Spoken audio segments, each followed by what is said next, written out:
Hello student, welcome to our MSc Second Physics Semester 4 course, that is Energy Studies Second, and the subject code is PHOP244K. And in this course we have covered some topics of chapter first as well as chapter second, and the one of the topic from the chapter second we have to cover here now. So in this video we have to discuss about the solar pond, and this is the one of the topic of the chapter second, that is the photothermal applications of solar energy. And in this chapter we have seen different applications of the solar energy, such as a solar dryer, solar refrigerator, and solar steel. All these are the different applications of the photothermal energy or solar energy. Now in this video we have to discuss about the solar pond. So let's start with the solar pond. First of all, we have to discuss about the some introductory part related to the solar energy as well as the solar pond. So let's start with the introduction. The sun is the largest source of renewable energy, and this energy is abundantly available in all parts of the earth. We know that, as we already discussed, sun is the renewable energy source. That means it is available anytime during the daytime, and it is a free of cost. So we can use the sun as a source of renewable energy source, and which is available in a large quantity in our earth surface, and it is in fact one of the best alternatives to the non-renewable energy sources. We know that generally there are two types of the sources. First one is the renewable energy source, and second one is the non-renewable energy source. And the non-renewable energy sources are not good as much as compared to the renewable energy sources, and renewable energy source is nothing but the our sun, and non-renewable energy sources such as oil, fuels, different types of gases, but which are all the hazardous to our environment. So the alternative source to the non-renewable energy source is nothing but the sun, which is one of the renewable energy source. Solar energy has been used since prehistoric times, but in the most primitive manner. We know that solar energy is used from the from many years ago, and so it is a free of cost. We can use in a large amount. Before 1970, some research and development was carried out in a few countries to exploit solar energy more efficiently, but most of this work remained mainly academic. We know that the solar energy is utilized in different countries. We can utilize in our India, but it will utilize in different countries also. So it is a useful source of energy. One way to tap solar energy is through the use of solar ponds. We know that there are different applications of the solar energy. One of the application of the solar energy is nothing but the solar ponds. Solar ponds are used to convert the solar energy into the form of heat energy, or we can convert this energy or this heat energy into the another form like electrical energy. Solar ponds are large-scale energy collectors with integral heat storage for supplying thermal energy. We know that solar ponds consist of the water, and this water heated with the help of solar radiation, and due to heating of the water there is a generation of the large amount of heat, and this heat can be storage for the different applications. It can be used for various applications such as process heating, water distillation, refrigeration, drying, and power generation. If we generate or we are able to generate the heat from the water, then this heat can be utilized for the different purposes such as heating purpose, water distillation, refrigeration, drying purposes, that is a drying of the different drains and different grains, and power generation. We can generate power with the help of this heat. So these all are the different applications of the heat energy which is obtained from the solar ponds. Now we have to discuss about the what is actually solar pond. So what is a solar pond? A solar pond is a body of water that collects and store solar energy. That means solar pond is the body of water, that means it consists of large amount of water and it collects heat from the sun. We know that the sun emits radiation in all direction, so that when the sun radiation reaches to the surface of the water which is in the solar pond, it get heated, or the solar radiation which penetrate through the water surface towards the bottom of the solar pond, and after that the heating process takes place. Water warmed by the sun expands and rises as it becomes less dense. We know that when we heat the water, the density of water decreases as compared to the cold water. That means the density of heated water is less as compared to the density of the cold water. So once it reaches the surface, the water loses its heats to the air through the convection or evaporates, taking heat with it. We know that when we provide heat to the water, there is a heating of water, and some other processes like a convection or evaporation takes place, and this process taking heat with it. So these all are the very important process for the heating of the water. The colder water, which is heavier, moves down to the replace the warm water, creating a natural convective circulation that mixes the water and dissipate the heat. We know that generally there are three types of process, that is a radiation, conduction and convection. Conduction is a just normal process, that means there is a conduction of the heat. Radiation means for the radiation there is no requirement of any medium, but conduction requires medium, and also convective process require medium.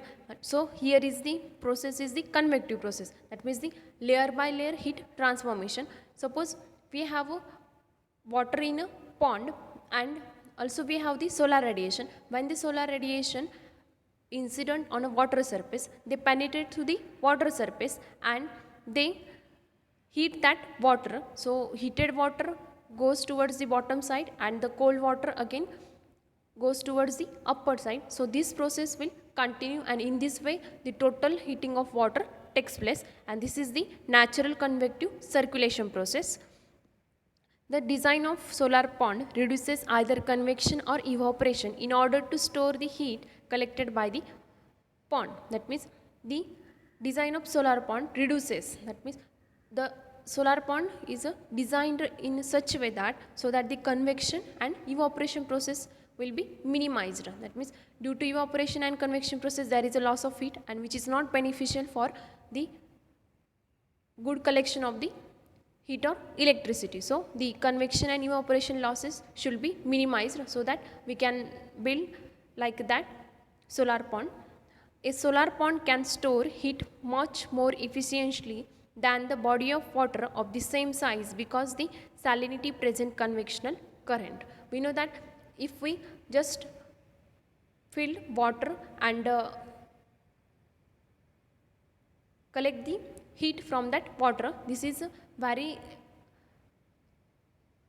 not beneficial, because there is a many process which causes the losses of heat like a convection process and also evaporation process. So we are not able to collect the large amount of electricity. So here we get only small amount of electricity. So instead of that we can use solar pond, so that we can store the collected heat or electricity, and we can able to obtain the maximum heat. So this is the benefit of the solar pond.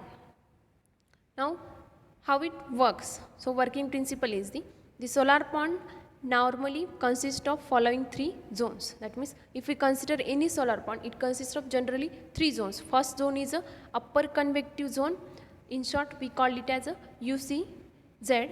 Second zone is a intermediate gradient zone, and third zone one is the lower convective zone.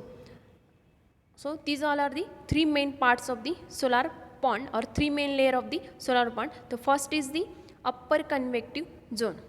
Adjacent to the surface there is a homogeneous convective zone that serves as a buffer zone between environmental fluctuation fluctuation at the surface and conductive heat transfer from the layer below.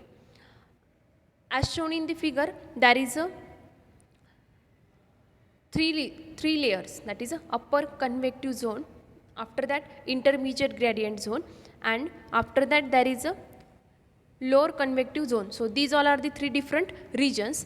So these three different regions have different thickness, and also their function is also different, or their characteristics are also different. And here is the sun, so that the sun emits radiation in all direction, so we get the radiation in all direction. And here is our solar pond. So these radiation are incident on the surface of the water, and due to the incidence, due to that process, there is a heating of water layer by layer. Suppose one layer of water gets heated, and the density of this layer is become less and as compared to the other layer, because the radiation which hits one layer or layer by layer of the water. Suppose we have the one layer which gets heated, so the density of that layer will become less, and after that there is a cold water layer, the density of that cold water layer is higher, so the water which comes up is the less density water. The solar radiation, when we incident on the surface of the water, they get transmit, or they get penetrate through the water and reaches to the bottom of the pond. So the lower part of the pond has a higher temperature as compared to the upper part, because solar radiation gets penetrated into the solar pond, and the temperature of the bottom of the solar pond gets increases. So, and the first layer is the upper convective zone, and which is the common layer between the environmental fluctuation at the surface and the second layer, that is the non-convective zone. This zone is a homogeneous convective zone, that means it has a continuity in their water or in the water. So this is the first zone, that is the upper convective zone. Now the second zone is the intermediate gradient zone, a gradient which serves as a non-convective zone, which is a much thicker and occupies more than half the depth of the pond. Salt concentration and temperature increases with the depth. As we consider the solar pond, there are three different layers, that is the first layer which is a convective, upper convective zone, second one is the intermediate gradient zone. The lower which is below present to the upper convective zone is nothing but the intermediate gradient zone, and this layer which is the thicker layer, that means which has a thickness more than the first layer, that is a upper convective layer, and it occupies more than half of the depth of the pond. As we go according to the depth of the pond, then the half of the part of the pond which is occupied by the intermediate gradient zone. So, and this is the thicker zone as compared to the upper convective zone. Salt concentration and temperature increases with the depth. We know that in water there are different types of the impurities. Sometimes if we heat water, then we get the salt water like a sea water, and due to heating of the water there is evaporation process, and when there is a heating of the water there is a evaporation as well as the convection process. Sometimes we get the salt, and as we already consider, when we incident the solar radiation on the surface of the water, then this radiation penetrates through the water layers, and it reaches towards the, or it reaches at the bottom of the pond. So the temperature of the bottom of the pond is higher as compared to the upper surface of the pond. So as we go below, or as we go according to the depth of the pond, the concentration, salt concentration as well as the temperature increases, because salt is the solid material and which occupies at the bottom of the pond. So the concentration of the salt as well as the temperature, the maximum temperature which is present at the bottom of the pond. So this is the second layer, that is the intermediate gradient zone. Now the third layer is the lower convective zone. This is the highest salt concentration zone, and where the high temperature are built up almost as thick as the middle non-convective zone.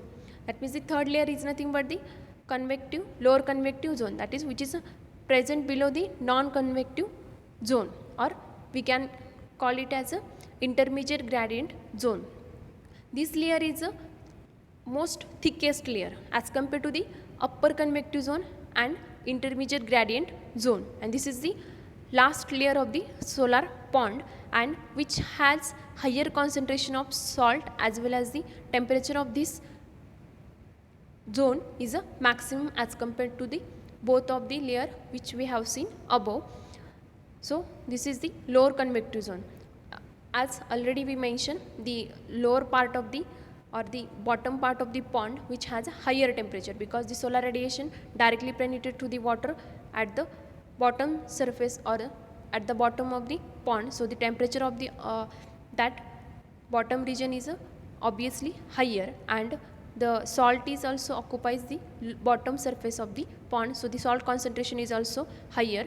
That is the lower convective zone has a maximum temperature and the concentration of the salt is also more. So these all are the three different layers.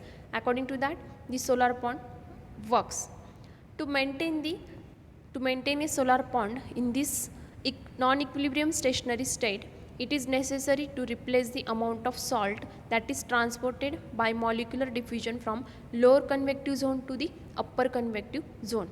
We know that when we heated water, sometimes there is a maximum generation of the salt, and we have to replace that salt after some time, and this salt is replaced by the molecular diffusion process from lower convective zone to the upper convective zone. Molecular diffusion process that means the diffusion of the molecules of the salt from lower convective zone to the upper convective zone, so that this process gets continue and we will get the heated, each and every layer gets heated. This means that the salt must be added to the lower convective zone and fresh water to the upper convective, whilst brine is removed. Brine is nothing but the higher, which is a solution of higher concentration of water and salt. So we have to continue this process. So in order to continue this process, we have to replace the salt and water by alternate cycle. For suppose we have solar radiation, when we incident solar radiation on the upper surface, they get penetrate to the water and the bottom of the solar pond gets heated, so there is a generation of the salt. Now but the upper part of the water is cold, and we have to replace that cold water by the hot water, and if we replace this hot water by cold water, then this process will get continue and the overall solar pond gets heated and we get the heat. So this is the process of the solar pond, or we can obtain the heat from the solar pond. So this is the working principle of the solar pond. The surface area of the pond affects the amount of solar energy it can collect. The dark surface at the bottom of the solar pond increases the absorption of solar radiation. Salts like magnesium chloride, sodium chloride or sodium nitrate are dissolved in the water, the concentration being densest at the bottom, that is 20 to 30%, and gradually decreasing to the almost zero at the top. As already we discussed, the bottom temperature of the pond is a maximum, so it get heated more as compared to the upper surface of the pond, and so there is a generation of the salt or other salts like a magnesium chloride, sodium chloride or sodium nitrates, and these salts are dissolved in the water. So due to the dissolution of all those salts, there is a increase in the density of the water, and which is about 20 to 30%, and after that all this process, when all this process gets happen, then there is a replacement of all those dense material to the upper surface, that is a upper convective zone, and there is again decreasing in the concentration of the salts at the bottom of the pond, because we can replace these all salts to the upper surface. So the bottom concentration gets reduces when we replace that, but when the salt is present at the bottom surface, the concentration of the salt at the top surface become less, or which is less as compared to the bottom surface. So all this is the process of the solar pond working principle. Now it has some advantages as well as disadvantages. The first we have to discuss about the advantages. First advantage is the environment friendly energy, that is no pollution. We know that all this process is happen with the help of only solar energy and the water. So it is an environment friendly energy, and there is no pollution, that is there is no emission of any gases or any hazardous things, so that environment gets affect. So this is the advantages which is eco-friendly.